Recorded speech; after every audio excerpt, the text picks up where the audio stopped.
Welcome to Camp Bedrock.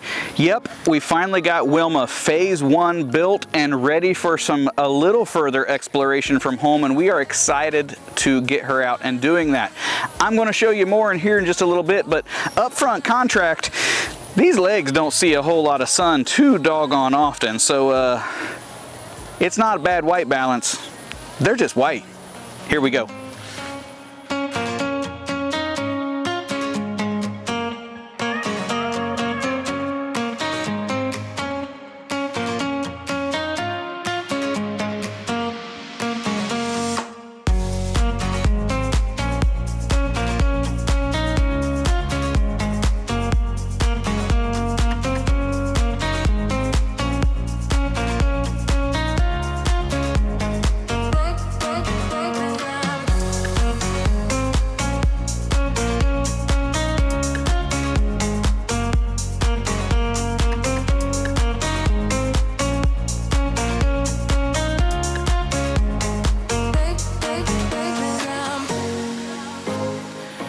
All right, second upfront contract. This video is a little bit different than my normal videos. No exploration and really no photography either, other than I do hope to get a little bit of B-roll. So if you're looking for that, maybe this one's not for you.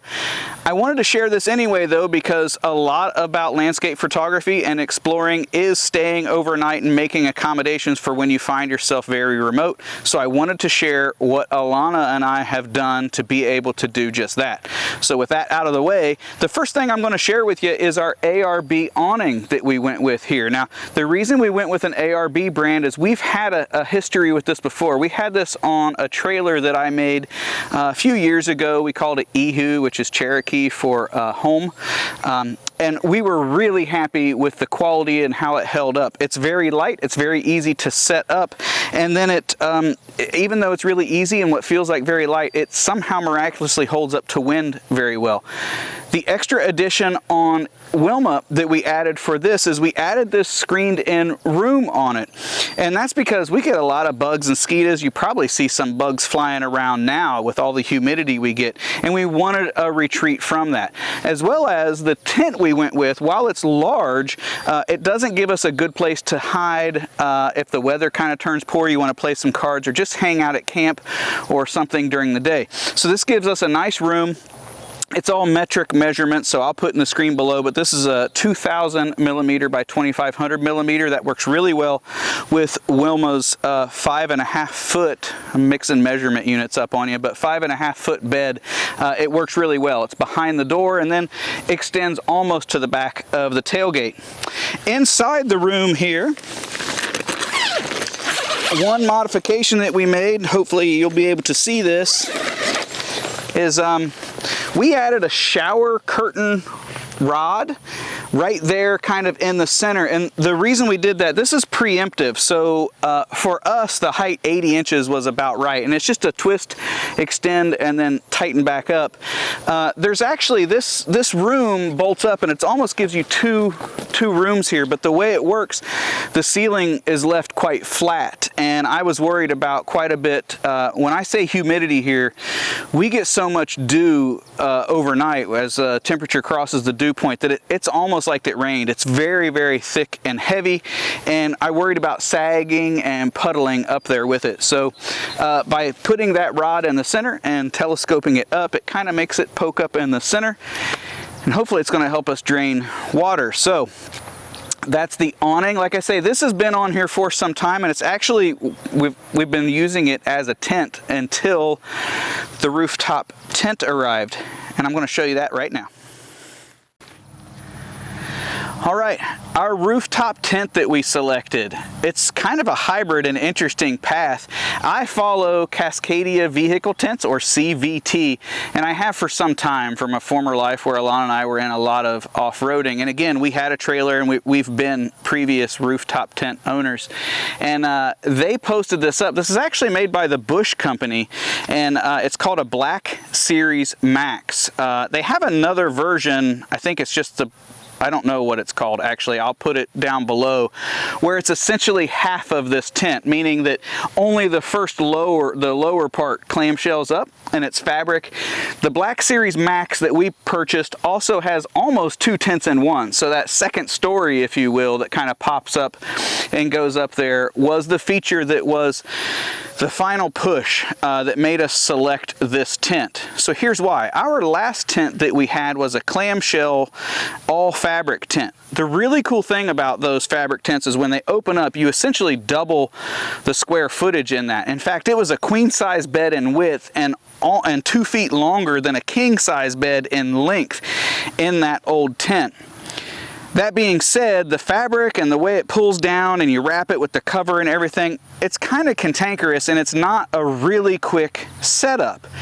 One of the changes that I very much wanted to make when we got a new rooftop tent was I wanted to be able to park and be in camp and in bed in moments. The reason that's so important to us is Alana and I drive a lot of times 4, 5, 6, sometimes 8 hours on a Friday evening so that then we can have a Saturday explore day, and we want to be up at sunrise to go do that. I don't want to dilly-dally. I want to get out of the truck, pop it up, bang, go to sleep. This tent allows us to do just that. Even if we went for the 2-step, Alana and I timed it, we were less than 10 minutes from me parking here in my backyard to being able to climb up and go get into bed. With the folding type tent, it was a lot longer. It was closer to a half hour before we had all of our rods in for the covers and everything was drawn down and tight. And then because the mattress was so thick and they were trying to keep it small, we couldn't keep bedding up there. So then once the tent was up, we had to then move the bedding up in and do that. With this one, there's actually quite a bit of storage in the shell, so our bed can stay made. So literally we come back, we release these 2 clasps on the back, bang, it's up. We can crawl in and sleep that way. If we want more headroom, then we can release the other clamps and it opens up this other way. Speaking of headroom, that's actually what was keeping me from this style tent before. I had always wanted a hard shell tent where the fabric was easier to manage, but the footprint is often quite a bit smaller. This one hits all of the marks really, really well.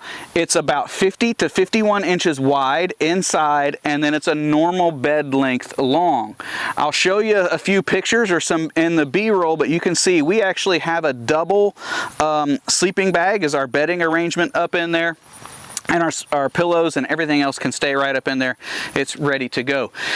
That's all great. What's the negative with this tent? Well, I'm not gonna lie, this is one of the most expensive ones on the market, or at least the ones that I had shopped and looked at. And on top of that, we have now been waiting for a few months beyond when we were supposed to get it. We ordered this clear back on the first announcements to COVID when we lost some of our other vacations that we had planned for this year, 2020. We knew, man, we're gonna be playing a local game. Let's go ahead and get that tent on order now. We're just now getting it, and we're on the tail end now of 2020. But that being said, the quality is outstanding. We're really happy with it. I am going to do a second video, and I will post a description overhead, and I'll put it overhead and I'll post it down in the description below. I'm going to go through some more detailed install tips and tricks, things that I've learned with this. This is sort of an interesting arrangement with this tent where it's coming from the Bush Company through CVT, and there are some changes that either the Bush Company has made or CVT requested. So anyway, I will do that down there. If you're interested in that bit of detail, I'm going to leave it alone with that, but there's the tent and we're super excited. So now on to some changes inside the truck. All right, well, this is the bulk of the modifications for inside the truck. 99% of the time, it's just Alana and I. So while I love that these new Dodge Rams have a very nice rear storage area, I also like that these seats just can simply fold up. And then I made this shelf. So the trick to this shelf for us was really to be able to get our ARB fridge freezer up a little bit and right in between the 2 seats so that we could access it going down the road. You know, we can get our drinks or any snacks or anything that we're keeping cold. I absolutely love these fridge freezers. I have this ARB. This is a 37 quart. We have been able to pack 2 weeks of food for not only Alana and I, but at the time the trip I'm referencing was with our teenage son Keegan. He was with us, and we had everything that we needed for 12 days on the road, and then a few others actually, so it did really well. So I built this shelf up, and the real key here is it just locks in some pins so it can lift out relatively easily. And then this is a folding shelf, so this folds up here just like so I can still get quick access here. And then, sorry if you end up seeing my tuchus, but all of the rams have these storage compartments, so we're still able to access that. And then when this drawer is down, this compartment here, that's kind of where my rear end goes when I'm sitting here, this compartment fits a carry-on suitcase almost perfectly. In fact, one of the larger ones, US's carry-on size is different than international, but it fits that in there perfect. And most times, Alana and I were able to work out of that for at least a weekend, if not an extended period of time. So this is the inside of Wilmaaa. The only other real modification besides me building this shelf is there's a small power distribution box that I added in the back so that I could get straight battery power to the fridge. It draws a little more than any of the normal AC plugs can plug into, so that's really it in here as well. All right, so the last little share I wanted to talk about was the tonneau cover that I'm using along with the bed rails. Main reason being is that we have a 2019 Ram. We actually have the first Rebel that came into the state of Ohio. And in 2019, Dodge reworked the Rams. I guess it's just Ram now, the brand, but they reworked them, and aftermarket has been a little lazy to come out with things. That's because right around the same years, you've had a lot of other vehicles. I was gonna say Jeeps and other things that they have been more excited about. It's interesting, in 2020, Ram came out with the HDs, the heavy duty trucks, the 2500s and 3500 trucks, and those have seen more aftermarket excitement than the 1500s. They've been a little slow. So getting a rack that would work was difficult. In fact, I was very close from fabricating one up on my own, but then I found this Yakima Overhaul HD rack system. It actually has a rating for off-road use, and it has a rating that is sufficient for this very heavy rooftop tent. Better than that, it's even the tonneau cover that it works with is the one I wanted for the truck. So what this is an aluminum slat tonneau cover from Retrax. This is the Retrax XR, and the Yakima rails, these pods that go across, you buy the rails separate from this, but it snaps right into this tonneau cover, and this is an aluminum slat roll up tonneau cover I like a lot. It keeps the stuff mostly dry in the back, and that was before I had this giant rain cover of a tent on top of it. The only negative is they offer a bunch of accessories for these tracks, even some crossbars that would mount, but not everything I wanted. So what is custom on here is I fabricated and made my own cross rails for our Max tracks. If you're not familiar with these are like a traction aid mat. If you get bogged down in sand or in snow or in some other times, you can throw these down and it kind of makes some bridges and get yourself out of a pinch.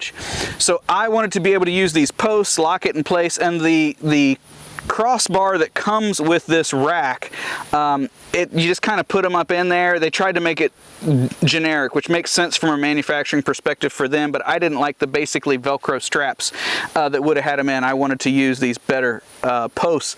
So I made that on my own. There are a few other things to come as well. I'm going to use this real estate across the back, likely I have a small 5-pound propane tank. And the reason that's important is Alana and I have a Jolka hot water system. So we can, one of the things not displayed here is we have a small privacy tent that we can pop up real quick. It's kind of one of them spring-loaded kaboom things. I purchased it a long time ago for portrait sessions so people could change clothes in it, and then it doubles as a shower, or can be, along with that Jolka hot water system and kitchen system. So it uses that propane.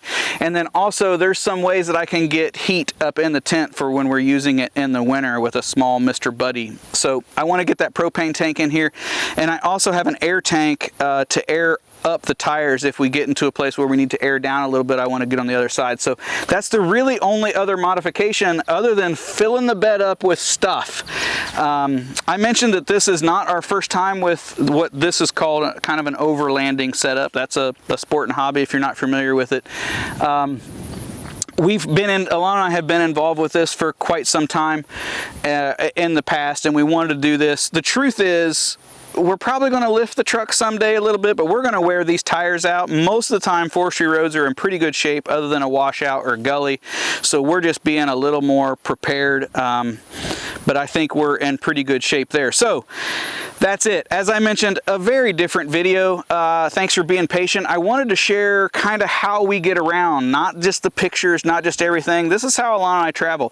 This is great when we get off the beaten path, because a lot of times the hotel is 2.5 hours away, and it's just not really feasible to get to in a timely manner. You know, you end up using all your time, especially when with photography, I want to be out before first light for sunrise, and I want to be out after sunset. And if I'm shooting any astro, it's just the hotels become useless. So this is the home away from home when we're exploring most times, or it will be now that it's complete. So thanks for following along. Hopefully you enjoyed. If you have questions, hit me down below, and that's it. Thanks. Hit the like, smash the subscribe, do all those things. See you next week. Bye-bye.